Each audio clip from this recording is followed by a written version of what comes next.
बहुत समय पहले की बात है। गंगा नदी के किनारे पीपल का एक पेड़ था।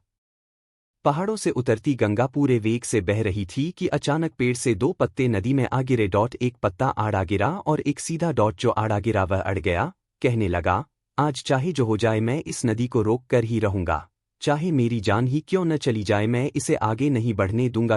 वह जोर जोर से चिल्लाने लगा, रुक जा गंगा, अब तू और आगे नहीं बढ़ सकती, मैं तुझे यहीं रोक दूंगा। पर नदी तो बढ़ती ही जा रही थी।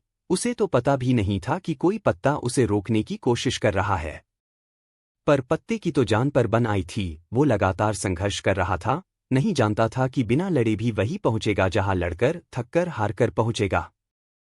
पर अब और तब के बीच का समय उसकी पीड़ा का, उसके संताप का काल बन जाएगा। वही दूसरा पत्ता जो सीधा गिरा था, वह तो नदी के प्रवाह के साथ ही बड़े मजे से बहता चला जा रहा था।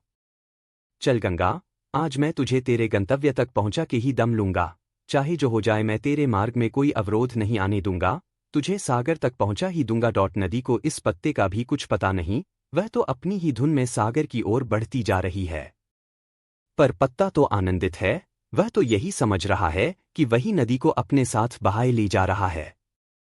आड़े पत्ते की तरह सीधा पत्ता भी नहीं जानता था कि चाहे वो नदी का साथ दे या नहीं, नदी तो वहीं पहुंचेगी जहां उसे पहुंचना है। पर अब और तब के बीच का समय उसके सुख का, उसके आनंद का काल बन जाएगा। जो पत्ता नदी से लड़ रहा है, उसे रोक रहा है, उसकी जीत का कोई उपाय संभव नहीं है। और जो पत्ता नदी को बहाए जा रहा है, उसकी हार को कोई उपाय संभव नहीं है। ओशो कहते हैं, व्यक्ति ब्रह्मा की इच्छा के अतिरिक्त कुछ कभी कर नहीं पाता है, लेकिन लड़ सकता है, इतनी स्वतंत्रता है।